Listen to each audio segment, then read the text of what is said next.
اعوذ باللہ من الشیطان الرجیم بسم اللہ الرحمن الرحیم السلام علیکم ورحمۃ اللہ وبرکاتہ۔ میں حافظہ افرا جاوید اسلام آپ سب سے مخاطب ہوں اپنے یوٹیوب چینل انفینٹ اسلام میں۔ آپ سب کو خوش آمدید کہتی ہوں۔ امید کرتی ہوں آپ سب خیریت سے ہوں گے، زندگی پرسکون، پر اطمینان اور ایمان بخیر گزر رہی ہوگی۔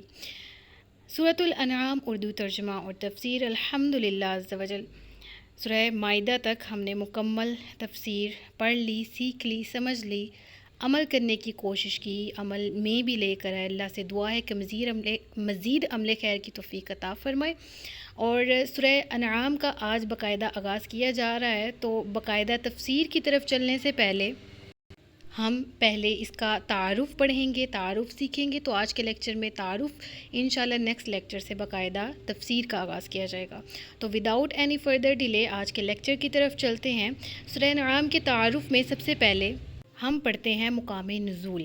تو حضرت عبداللہ بن عباس رضی اللہ تعالیٰ عنہما فرماتے ہیں کہ پوری سورہ انعام ایک ہی رات میں مکہ مکرمہ میں نازل ہوئی، اور انہی سے ایک روایت یہ بھی ہے کہ سورہ انعام کی 6 آیتیں مدینہ منورہ میں نازل ہوئیں اور باقی تمام سورت ایک ہی مرتبہ میں مکہ مکرمہ میں نازل کی گئی۔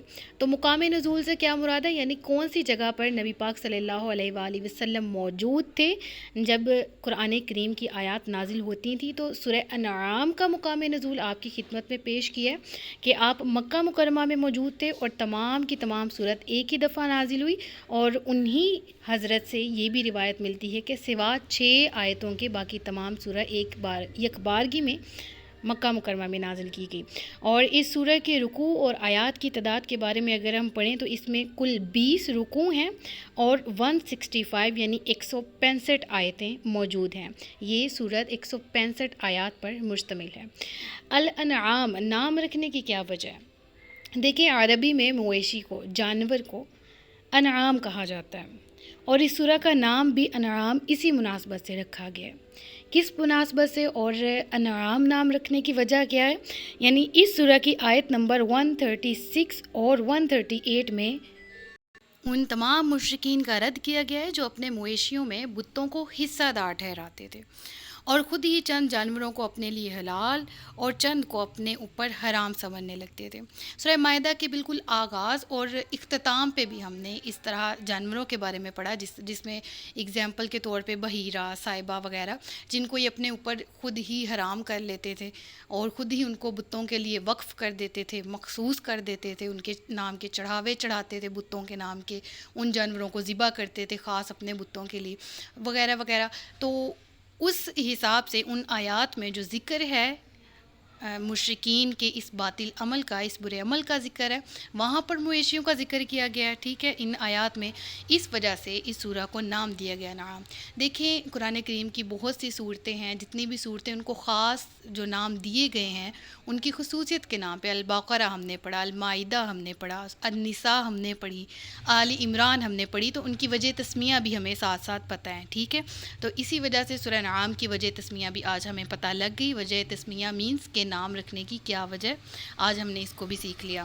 تو آگے چلتے ہیں، سورہ انعام کی فضیلت کے بارے میں پڑھتے ہیں، اور شعب الایمان کی حدیث ہے یہ کہ حضرت انس بن مالک رضی اللہ تعالیٰ عنہ سے روایت ہے کہ رسول کریم صلی اللہ تعالیٰ علیہ وآلہ وسلم نے ارشاد فرمایا کہ سورہ انعام نازل ہوئی اور اس کے ساتھ بلند آواز سے تسبیح کرتی ہوئی فرشتوں کی ایک جماعت تھی، جس سے زمین اور آسمان کے کنارے بھر گئے۔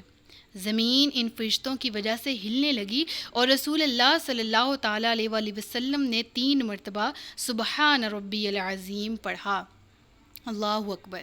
یعنی سورہ انعام نازل ہوئی تو کتنے فرشتے اس کو ساتھ لے کے حضرت جبرائیل علیہ الصلاۃ والسلام کے ساتھ زمین پہ آئے، اور کس قدر فضیلت کی حامل ہوگی یہ صورت، کس قدر فضیلت والے احکامات ہوں گے اس چیپٹر کے اندر، کہ رب العالمین نے فرشتوں کی ایک جماعت اتاری کہ اس وقت زمین ہلنے لگی اور اللہ کے نبی نے بھی حمد و ثنا شروع کی۔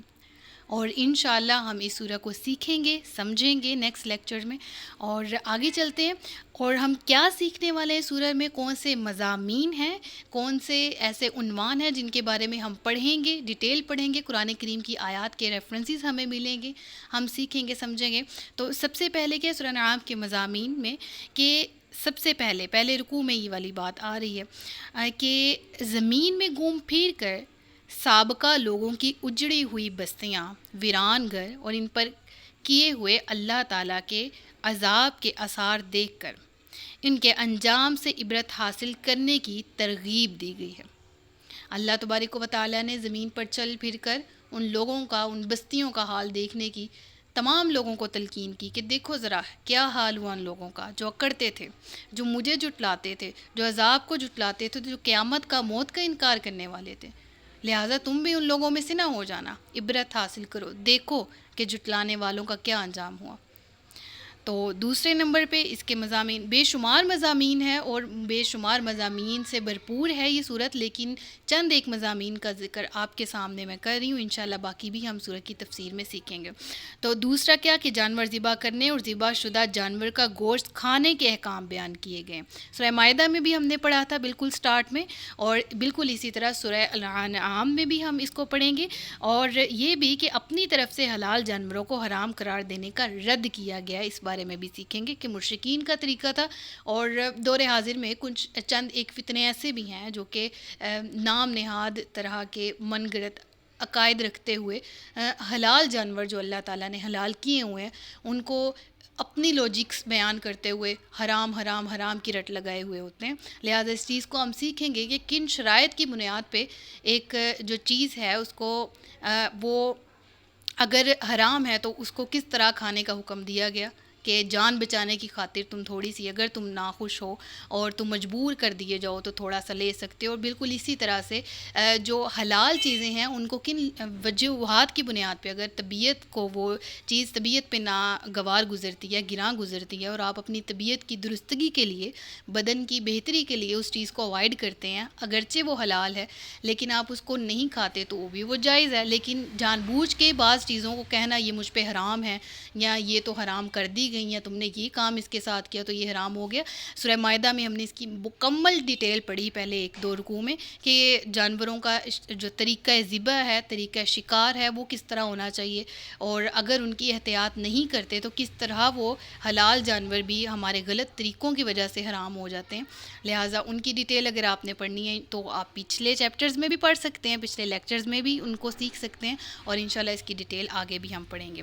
تو بائی دا وے اگلے پوائنٹ کی طرف چلتے ہیں، اور وہ کیا ہے؟ سورہ انعام کے مضامین میں ایک مضمون ہے جس کو ہم نے پوائنٹ نمبر 3 کی شکل میں یہاں پر لکھا ہے کہ والدین کے ساتھ احسان کرنے، احسان کا مطلب نیکی کرنا، بھلائی کرنا ہے یہاں پر، اور ظاہری اور باطنی بے حیائیوں سے بچنے، تنگ دستی کی وجہ سے اولاد کو قتل نہ کرنے اور کسی کو ناحق قتل نہ کرنے کا حکم دیا گیا ہے۔ اور ساتھ ہی ساتھ میں حضرت ابراہیم علیہ الصلاۃ والسلام اور ان کی قوم کا واقعہ بیان کیا گیا، اور آخر میں قرآن اور دین اسلام کی فضیلت بھی بیان کی گئی ہے۔ تو اللہ تعالیٰ سے دعا ہے کہ ہم اس کو سیکھیں گے، سمجھیں گے انشاءاللہ عز و جل۔ یہ جو مضامین میں نے بیان کیے، ان کے علاوہ جن مضامین سے قرآن بھرا پڑا ہے، اور جو جن باتوں میں قرآن، اور اسپیشلی جو ہم نے سورہ الانعام کی ابتدا کرنی ہے، جو اس سورہ میں مضامین ہیں، ان کو سیکھنے اور سمجھنے کی کوشش کریں گے۔ اللہ تعالیٰ ہم سب کو علم نافع اور عمل خیر کی توفیق عطا فرمائے۔ انشاءاللہ نیکسٹ لیکچر میں آپ سے ملاقات کروں گی تفسیر کے ساتھ۔ میرے ساتھ رہیے گا، مجھے دعاؤں میں یاد رکھیے گا، اپنا خیال رکھیے گا، اپنے سے زیادہ دوسروں کا تاجدار ختم نبوت زندہ باد، پاکستان ہمیشہ زندہ باد۔ السلام علیکم ورحمۃ اللہ وبرکاتہ۔